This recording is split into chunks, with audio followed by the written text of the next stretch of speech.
ഒരു പുഡിങ്ങിൻ്റെ റെസിപ്പി നിങ്ങൾ അറിഞ്ഞിട്ടുണ്ടെങ്കിൽ ഒന്നല്ല ഒരു 10 അതിലധികം പുഡിങ് തന്നെ നിങ്ങൾക്ക് ഈ ഒരു റെസിപ്പി കൊണ്ട് ഉണ്ടാക്കാം കേട്ടോ. എങ്ങനെയാണെന്നല്ലേ കാണിച്ചു തരാം. പിന്നെ ഈ ഉണ്ടാക്കിയിട്ടുള്ളത് റസ്കിൻ്റെ പുഡിംഗ് ആണ് കേട്ടോ. പക്ഷേ ഇത് കഴിച്ചാൽ ആരും തന്നെ പറയില്ല അത് റസ്ക്കാണോ, നമ്മൾ എന്താ അതിൽ ആഡ് ചെയ്തിട്ടുള്ളതെന്ന് പറയാൻ കഴിയില്ല കേട്ടോ. വായിലിട്ട് അലിഞ്ഞു പോകുന്ന അത്രയും ടേസ്റ്റുള്ളൊരു പുഡിംഗ് ആണ് കേട്ടോ. അപ്പോൾ അത് ഉണ്ടാക്കാനായിട്ട് ആദ്യം തന്നെ ഒരു 2 സ്പൂൺ പഞ്ചസാര ഇതേപോലെ ഒരു പാനിലിട്ടിട്ട് നല്ല പോലെ ഒന്ന് മെൽറ്റ് ചെയ്തെടുക്കാം കേട്ടോ.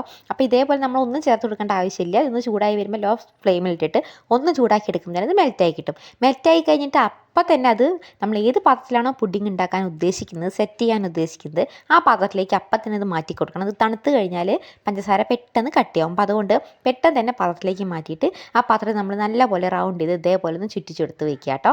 ഇത് 2 മിനിറ്റ് കൊണ്ട് തന്നെ വേഗം സെറ്റായി കിട്ടും കേട്ടോ. ഇനി നമുക്ക് മാറ്റി വയ്ക്കുക. ഇനി നമുക്ക് ഇതിലേക്ക് വേണ്ട പുഡിങ്ങിന് വേണ്ട സാധനങ്ങൾ ഉണ്ടാക്കിയെടുക്കുക. അതിന് വേണ്ടി ഞാൻ ഒരു മിക്സിയുടെ ജാറിലേക്ക് റസ്ക്കാണ് ചേർത്ത് കൊടുക്കുന്നത്.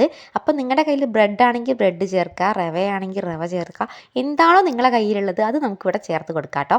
ഈ ഒരു എല്ലാ സാധനവും സെയിമാണ്, പക്ഷേ ഇതിൽ ചേർക്കുന്ന റസ്ക് മാത്രം നമുക്ക് മാറ്റി കൊടുക്കാം. നിങ്ങളുടെ കയ്യിലുള്ളത് എന്താ വെച്ചാൽ അതിനനുസരിച്ച് ചേർക്കുക. മാങ്ങയാണെങ്കിൽ മാങ്ങ, അതുപോലെ പൈനാപ്പിൾ ആണെങ്കിൽ എന്താണോ ഉള്ളത്, എന്ത് വെച്ചാണോ നിങ്ങൾ പുഡിങ് ഉണ്ടാക്കാൻ ഉദ്ദേശിക്കുന്നത് നമുക്കിതിലേക്ക് ചേർത്ത് കൊടുക്കുക. അതാണ് ഞാൻ പറഞ്ഞത്. ഈ ഒരു റെസിപ്പി നിങ്ങൾക്ക് അറിയാമെങ്കിൽ നിങ്ങൾക്ക് ഈ ഒരു പുഡിങ് വെച്ചിട്ട് 10 അതിലധികം പുഡിങ് ഉണ്ടാക്കിയെടുക്കാം കേട്ടോ.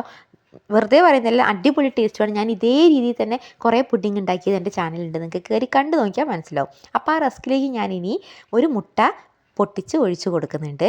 അതിൻ്റെ ഒരു പച്ചമണം മാറാൻ വേണ്ടിയിട്ട് അതിലേക്ക് ഒരു 1/2 സ്പൂണുള്ളതിൽ വാനില എസൻസ് ചേർത്ത് കൊടുക്കുന്നുണ്ട് കേട്ടോ. പിന്നെ ഒരു ഗ്ലാസ് പാലിന് 1/2 ഗ്ലാസ് പാൽ മാത്രം ഞാൻ അതിലേക്ക് ചേർത്ത് കൊടുക്കുന്നുണ്ട്. പിന്നെ മധുരത്തിന് ആവശ്യമായ പഞ്ചസാര ചേർത്ത് കൊടുക്കുക.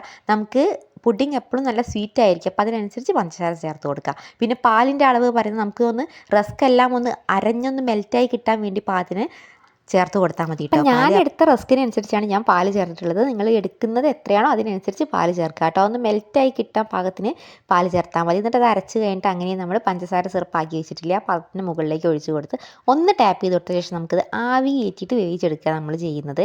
ഇഡ്ഡലി തട്ടിലേക്ക് ഇതേപോലെ വെച്ച് അതിന് മുകളിലൊന്ന് അടച്ച് വെച്ച ശേഷം നമുക്ക് നല്ല എയർ ടൈറ്റായിട്ട് തന്നെ അടച്ച് വെക്കുകയാണെങ്കിൽ ഒരു 15 മിനിറ്റ് കൊണ്ട് നമ്മുടെ ഈ പുഡിങ് റെഡിയാവും. അല്ലെങ്കിൽ കുറച്ച് സമയം എടുക്കും കേട്ടോ. എയർ ടൈറ്റായിട്ട് അടച്ച് വയ്ക്കുമ്പോൾ വളരെ എളുപ്പത്തിൽ നമുക്ക് റെഡിയായി കിട്ടും. എന്നിട്ട് ഒരു 15 മിനിറ്റ് കുക്ക് ചെയ്താൽ തന്നെ നമ്മളെ പുഡിങ് വേഗം റെഡി ആയി കിട്ടും കേട്ടോ. ഇത് ആയി കഴിഞ്ഞിട്ടുണ്ടെങ്കിൽ ഒരു ടൂത്ത് പിക്കോ അതേപോലെ എന്തെങ്കിലും ഒരു കത്തിയോ ഫോർക്കോ വെച്ചിട്ടൊന്ന് കുത്തി നോക്കുക. അപ്പോൾ അതിലൊന്നും ആയിട്ടില്ലെങ്കിൽ നല്ലപോലെ ആയിട്ടുണ്ടെന്ന് അർത്ഥം. പിന്നെ ഇത് അപ്പം തന്നെ നമ്മൾ ചൂടോടെ കൂടെ തന്നെ വേറെ പാത്രത്തിലേക്ക് നമ്മൾ മാറ്റണം. നമ്മളിത് തണുത്തിട്ട് കഴിക്കുന്നതാണ് ടേസ്റ്റ്. പക്ഷേ നമ്മൾ ഫ്രിഡ്ജിൽ വെച്ച് തണുപ്പിക്കുന്ന സമയത്ത് ഈ പഞ്ചസാര കട്ടിയായി കഴിഞ്ഞിട്ടുണ്ടെങ്കിൽ നമ്മളെ പാത്രത്തിലേക്ക് ഇതേപോലെ നമുക്ക് വീണ് കിട്ടില്ല. അപ്പോൾ അതേപോലെ ചൂടോടെ തന്നെ പാത്രത്തിലേക്ക് മാറ്റിയിട്ട് പിന്നെ ഫ്രിഡ്ജിൽ വെച്ച് തണുപ്പിക്കുക കേട്ടോ. പക്ഷേ ഞാനിത് ചൂടോടെ തന്നെ അപ്പം തന്നെ കട്ട് ചെയ്യുന്നുണ്ട്. കാരണം ചൂടായിരിക്കുന്ന സമയത്ത് ഇത് കട്ട് ചെയ്യുമ്പോൾ ഭയങ്കര സോഫ്റ്റ് ആയിരിക്കും. ഫ്രിഡ്ജിൽ വെച്ചിട്ട് ഒന്ന് തണുപ്പിച്ച് കഴിഞ്ഞാൽ ഒരു പൊടിക്കൊന്ന് ഹാർഡാവും. എന്നാലും ടേസ്റ്റ് ഇല്ല എന്നല്ല കേട്ടോ, ഫ്രിഡ്ജിൽ വെച്ച് കഴിക്കുന്നതാണ് ഏറ്റവും ടേസ്റ്റ്. പക്ഷേ നമ്മൾ വെളിയിൽ നിന്ന് കട്ട് ചെയ്യുന്ന സമയത്ത് ഭയങ്കര സോഫ്റ്റ് ആയിരിക്കും ചൂടോടെ കട്ട് ചെയ്യുമ്പോൾ കേട്ടോ.